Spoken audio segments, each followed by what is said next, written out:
of the Dork Diaries series, Dork Diaries and the Not-So-Secret Crush Catastrophe. The first sneak peek has just been released and I'm going to read it to you.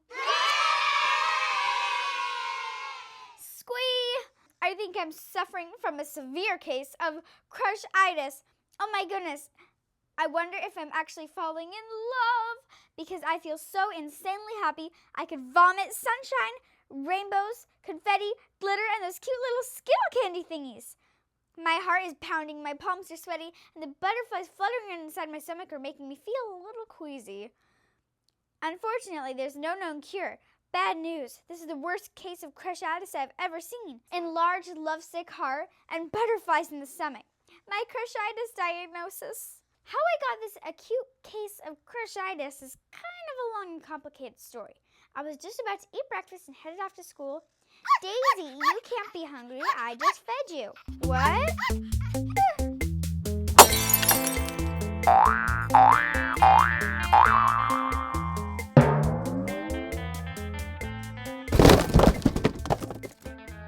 Bad dog, Daisy, bad dog. Me scolding Daisy for being a very bad dog. I can't believe Daisy is actually a sneaky sausage snatcher. But hey, she's my sneaky sausage snatcher. I could not understand how something so small, cute, and cuddly could completely trash our home in less than 3 minutes. There's one major difference between Daisy and my bratty little sister Brianna. Brianna is supposed to go potty inside, but sometimes she has accidents outside. And Daisy is supposed to go potty outside, but sometimes she has accidents inside. I barely started cleaning up the huge mess Daisy had made when I had to rush her outside to use the bathroom. Afterwards, she waded through a mud pile and then playfully jumped all over me. Oh my goodness, it looked like me and Daisy were in a mud wrestling match, and I had lost. I was desperately trying to drag her back into the house when I unexpectedly ran into Brandon? Hey, Nikki, what's up? Oh my goodness, I was so embarrassed. I was completely covered in Daisy's muddy paw prints from head to toe. I wanted to open our mailbox, climb inside it, and die. Brandon's eyes just twinkled as he bit his lower lip.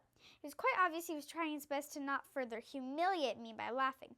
Are you okay? He asked. Sure, everything's fine, actually. Daisy and I were just taking a little walk, and let me guess, you decided to roll around in a mud pile?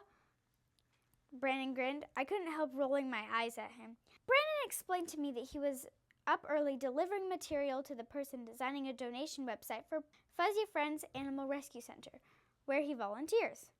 Daisy happily wagged her tail and stared at Brandon like he was a human-sized doggy snack. He scooped her up and laughed. Hello, Daisy. Have you been giving poor Nikki a really hard time? Yes? Brandon chatting with Daisy. That's when I told him about all the mischief that Daisy had gotten into. Brandon, I'm completely exhausted, and I just got out of bed an hour ago. If Daisy was a dog toy, I swear I'd take out her batteries and throw them away, I grumbled. That's too bad. Hey, maybe some obedience training will solve your problem, Brandon said. Thanks for the advice, but obedience training is super intense. I barely make it through the 10 minutes of warm-up exercises in PE class, I muttered in frustration. Actually, the obedience training is for Daisy, not you, Brandon laughed. I'm very sure you don't eat right out of the garbage or drink out of the toilet, right? I just stared at Brandon in shock. I could not believe that he asked such a personal question. How rude! That's when I started to wonder if Brianna had been gossiping about me to Brandon behind my back. I would never, ever, ever eat out of the garbage. Ew. Well, unless I had a really good reason. Like the time Brianna accidentally threw away my little white bag that contained my double chocolate, double fudge cupcake. I'd actually just purchased it from the cupcakery. Yes, I meant I had to dig through the garbage to find it. And there's a blob of jelly, half-eaten fish stick, and a slimy oatmeal stuck to the outside of the bag that looked pretty nasty. But the cupcake seemed okay. I actually ate it. Me eating out of the garbage. I would never, ever, ever drink anything as gross as toilet water. Ew. Well, I wouldn't drink it on purpose anyway. I mean, a few weeks ago, Brandon's teddy bear, Hans, accidentally fell out into the toilet. A gallon of toilet water splashed all over me while I was screaming. Me swallowing toilet water. But I didn't have my head stuck inside the toilet bowl, guzzling the water like I was dying of thirst or something.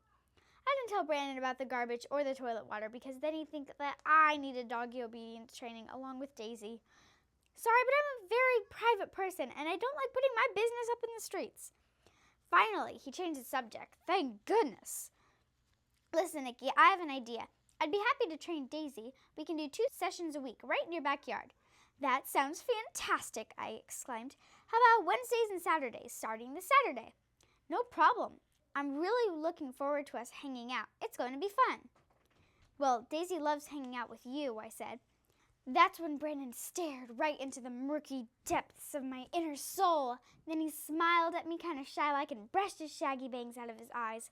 I thought that I was going to melt. Actually, I'm looking forward to hanging out with you, not your dog. He blushed. I really like you, Nikki. A lot. Yes, Brandon actually said those words to me. Squee! At that very moment, my crush-itis hit me like a ton of bricks. Boink. A ton of bricks. Me being hit with crush-itis. Same here, Brandon, I giggled nervously. We're going to have a blast. And by we, I mean you and I, not my dog. Cool, Brandon said as he gave me a crooked smile. Very cool, I blushed. Then I took several deep breaths, tried to calm the butterflies fluttering in my slightly queasy stomach. Why? Because I was very sure that Brandon would cancel the dog training session and refuse to hang out with me if I started puking butterflies on the sidewalk. Like, who does that? Only a complete weirdo. We both just stood there, awkwardly smiling at each other for what seemed like forever. Since Brandon had agreed to help me with Daisy, I volunteered to help him with his Fuzzy Friend website project. He was so happy he grinned from ear to ear. So I'll be drawing cute artwork for the website, which we'll be working on mostly at school. I think Brandon and me spending more time together is a great idea. Hopefully we'll become even better friends than we already are. He likes me a lot and I like him a lot. So what could possibly go wrong? Anyway, I really need to stop writing. School starts in less than 30 minutes, and I still need to finish cleaning the house and change out of my muddy clothes. Oh my goodness, if my mom came home from work and saw the huge mess Daisy made, she'd have a complete meltdown. She'd drop Daisy and me off at Fuzzy Friends to be adopted by a new family.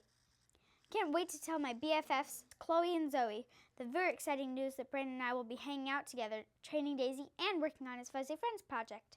And since Chloe reads a lot of teen romance, and Zoe is into self-help books, I'm sure they'll give me advice on how to deal with my crush-itis.